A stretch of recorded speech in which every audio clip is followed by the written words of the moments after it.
সবসময় শকুনের মতন ভাগাড়ের দিকে তাকালে হবে না। উনি ওনার নিজের বাড়ির থেকে শুরু করতে বলেছেন অপারেশনটা। বলেছে যারা জমি দখল করেছে বাড়ি, হ্যাঁ সত্যি তো, 35টা প্লট 2 বছর, এই 10 বছরে, 10 বছর না 5-7 বছরে, গত 5 বছর আগেকার রিপোর্ট অনুযায়ী ওই হরিশ মুখার্জি আর হরিশ চ্যাটার্জি, তাতে 35খানা প্লট। হ্যাঁ, নবাব সিরাজদৌলারও ছিল না হয়তো, দেখা যাবে। বলছে বাড়ি জবরদখল, তারপরে বলেছেন কতগুলো ভালো জিনিসও বলেছেন, সেদিকে তোমাদের নজর নেই। সবসময় শকুনের মতন ভাগাড়ের দিকে তাকালে হবে না। উনি ওনার নিজের বাড়ির থেকে শুরু করতে বলেছেন অপারেশনটা। বলেছে যারা জমি দখল করেছে বাড়ি, হ্যাঁ সত্যি তো, 35টা প্লট 2 বছর, এই 10 বছরে, 10 বছর না 5-7 বছরে, গত 5 বছর আগেকার রিপোর্ট অনুযায়ী ওই হরিশ মুখার্জি আর হরিশ চ্যাটার্জি, তাতে 35খানা প্লট। হ্যাঁ, নবাব সিরাজদৌলারও ছিল না হয়তো, দেখা যাবে, তাই না? তো আমার বক্তব্য হচ্ছে যে উনি বলেছেন আমার বাড়ি থেকে শুরু হোক, তো শুরু হোক জবরদখল সারানোটা ওনার বাড়ি থেকে। সেই জবরদখল মুক্ত করা সম্ভব? সে তো উনি বলতে পারবেন, উনি তো বলছেন শুরু করতে। আরে কি মাথা খারাপ না নাটক? আমি একটা কথা বলি, উনি পুলিশকে গালি দিচ্ছেন, পুলিশের মাথায় কে বসে আছে? পুলিশের মাথায় কে বসে আছে? আর বাড়িতে গিয়ে আয়নার সামনে গালাগাল করুন না তাহলে নিজেকে। বাড়িতে যদি আয়না না থাকে, কমসে কম মোবাইল ফোনে সেলফিটা, ক্যামেরাটা অন করে গালাগাল দিক নিজেকে। সেগুলো করছে না, এসব নাটক, মানুষ সব জানে, কিচ্ছু হবে না, কিচ্ছু হবে না। বাড়ি ভেঙে পড়ে গেছিলো তো গার্ডেন নিচে, কটা বাড়ি তারপর ভেঙেছে পুরসভা, কটা বাড়ি ভেঙেছে, অনেক ঢক্কন এনাদ হয়েছে, অনেক ড্রাম ব্যান্ড অনেক বেজেছে, এই দেখে নেবো, ওই করে দেবো, একে তাড়িয়ে দেবো, ওকে ঝুলিয়ে দেবো, অনেক শুনেছিলাম। কটা বাড়ি তারপর ভাঙা হয়েছে, বেআইনি বাড়ি। আচ্ছা, তারপর থেকে কোনো বেআইনি বাড়ি এলাকায়, মানে কলকাতা শহরে নির্মাণ হয়নি? এটা পুরসভা চ্যালেঞ্জ নেই যে তারপর থেকে একটাও বেআইনি গাঁথনি হয়নি। তারপর দেখাচ্ছি। আপনি নাটক বলছেন কেন? রাজ্যের প্রশাসনিক প্রধান, তিনি প্রশাসনিক বৈঠক করবেন, কর্তাদের কোনো ভুলভ্রান্তি থাকলে তিনি ধরিয়ে দেবেন, দমকাবেন বা শুধরাবেন, এটা তো স্বাভাবিক কথা বলি। এটা তো আজ তক তো। আচ্ছা, এই আজ তকের অ্যাডমিনিস্ট্রেটিভ মিটিং হয় তো, তখন কেউ ক্যামেরা ধরে থাকে? যখনই ক্যামেরা ধরবে যেন নাটক হবে, যখনই ক্যামেরা ধরবে তখনই নাটক হবে। ওই মিটিংয়ের মধ্যে যখনই ক্যামেরা ধরবে তখনই নাটক হবে। আপনি বলছেন লাইভ স্ট্রিমিংটা করা হয়, এটা কিসের জন্য? আবার কিসের জন্য? এইটা তো একান্ত ব্যক্তিগত আলোচনা পরিসর ছিল। ওখানে উনি সবাইকে মায়ের ভোগে পাঠিয়ে নিজের ইমেজটা বিল্ড আপ করলেন। সুজিত বোস টার্গেট, সে টার্গেট করুন, ওর পাঁটা উনি কোথায় কাটবেন, গলায় না লেজে, আমার তাতে কিচ্ছু যায় আসে না। কিন্তু আমার প্রশ্ন হচ্ছে, ববি হাকিমের নাম একবার বললো না কেন? অরূপের নাম বললো, পাশের বাড়ির ববির নাম বললো না। ববি হাকিমের দপ্তর নিয়ে তিনি প্রশ্ন তুলেছেন, ক্ষোভ প্রকাশ করেছেন, কিন্তু ববি নিয়ে বলেনি। কেন জানেন? তৃণমূলের ভোটের, তৃণমূল যে ভোটটা পায় তার 40% স্টেক হোল্ডার ববি হাকিম। আগামী দিন ভাইপো ভার্সেস ববি হাকিমেরই লড়াই হবে, কে মুখ্যমন্ত্রী হবে। মুখ্যমন্ত্রীর দৌড়ে কি অভিষেক বন্দ্যোপাধ্যায়ের প্রতিদ্বন্দ্বী ববি হাকিম? 100% থাকবে, 100% থাকবেন উনি কম্পিটিশনে, দেখে নেবেন। আরে 40% স্টেক হোল্ডার ছেড়ে দেবে। আজকে 40% মানে তৃণমূলের প্রাপ্ত ভোটের 40-45% তো ববিদার ভোট। সেক্ষেত্রে মুখ্যমন্ত্রীর পদের দাবিদার তিনি পরবর্তীর পরে ববিদা হবে।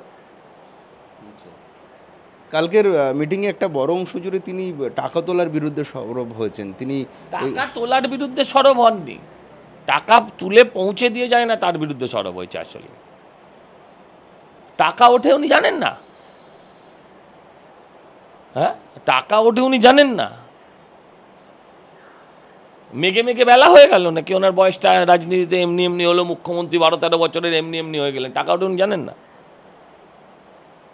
টাকা তুলে পৌঁছে দিয়ে যাচ্ছেন। এগুলো অনেক ইন্টারনাল পলিটিক্স আছে ভাই। এটা দেখো, আমার ধারণা হতে পারে যে ক্ষমতায়নটা যেটা, সেটা নিজের হাতে ক্ষমতাটাকে আবার ফিরিয়ে আনার প্রচেষ্টা, বুঝিয়ে দেওয়া যে আমি শেষ কথা। দলের অভ্যন্তরে ভাইপো খুব দ্রুত উঠে আসছিলেন, ইদানিং ভাইপো মাঝে মাঝেই ভ্যানিশ হয়। হ্যাঁ, তো ইদানিং ভাইপোকে খুঁজে পাওয়া যাচ্ছে না, এইসবই কিছু হবে একটা। তিনি সুজিত বসুর নাম করে আক্রমণ করেছেন যে বাইরে থেকে লোক এনে বসাচ্ছে। সুজিত বড্ড মানে দুর্ভাগ্য সুজিতদার, মুন্ডু গেলে খাবেটা কি? মিনিমাম যদি সম্মান কারোর থাকে, সে তো ওখানেই খালে লাফ দিয়ে পড়বে। খালও বুঝিয়ে ফেলেছে সুজিতদা অবশ্য। আমি সুজিতদা খুব রেসপেক্ট করি, কিন্তু এই ধরনের অপমান ব্যক্তিগত পর্যায়ে নিয়েছে কী লাভ হয়? আর তাতেও তারা থাকে কেন? তখনই মনে হয় করে খায়। আমি ব্যক্তিগতভাবে সুজিত বোসকে সম্মান করি, আমার বলতে কোনো আপত্তি নেই ক্যামেরার সামনে, কিন্তু যখন দেখি তাকে তার দল এত অসম্মান করে, তারপরও যখন সেই দলের ধামা ধরে থাকে, তখন ভাবতে হয় কোথাও পেটের দায় আছে, নয় পিঠের দায় আছে। হয় পেট নয় পিঠ।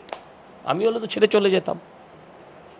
সুজিত বসুর কি রুখে দাঁড়ানো উচিত? আছে সুজিত দা জানে। দলনেত্রীর বিরুদ্ধে সেটা সম্ভব? আরে ভাই, তোমাকে দখলদার বলছে, তোমাকে পাবলিকলি অ্যাকিউজ করছে, তুমি তার একটা মন্ত্রী, তুমি কালকে তোমার অধস্তনদের সামনে কিভাবে দাঁড়াবে? আমি এই প্রশ্নটা করতে চাই। আর আমি জানি আমার এই প্রশ্ন সুজিতদার মনেও আছে। ওই বললাম, মুন্ডু গেলে খাবেটা কি, মুন্ডু ছাড়া বাঁচবে নাকি? শুধু সুজিত বসুই নয়, সবার। আমি কেন একটা লোকের কথা বলছি, তার সাথে আমার ব্যক্তিগত সম্পর্কটা অতীতে ভালো ছিল, সেও একটা ভালো দুর্গাপুজো করে এবং কর্মীদের খবর টবর রাখতো, সেই জন্য বলেছি। বিদ্যুৎ দপ্তরের মন্ত্রী অরূপ বিশ্বাসকেও তিনি হালকা বকা দিয়েছেন। শর্ট সার্কিট হলে অরূপের দায়, হ্যাঁ। আর মানে এই ধরনের কথার কি উত্তর দেব?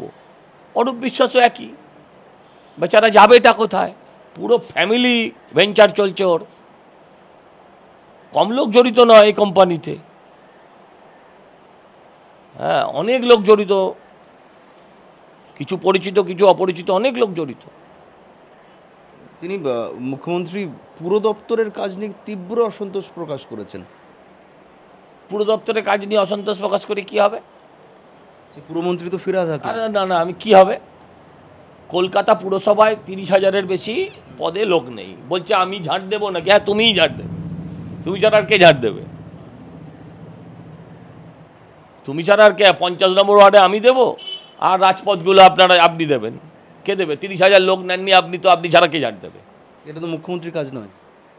চাকরিটা দেওয়া তো মুখ্যমন্ত্রীর কাজ, সে কাজটা না করলে তো এই কাজটা করতে হবে।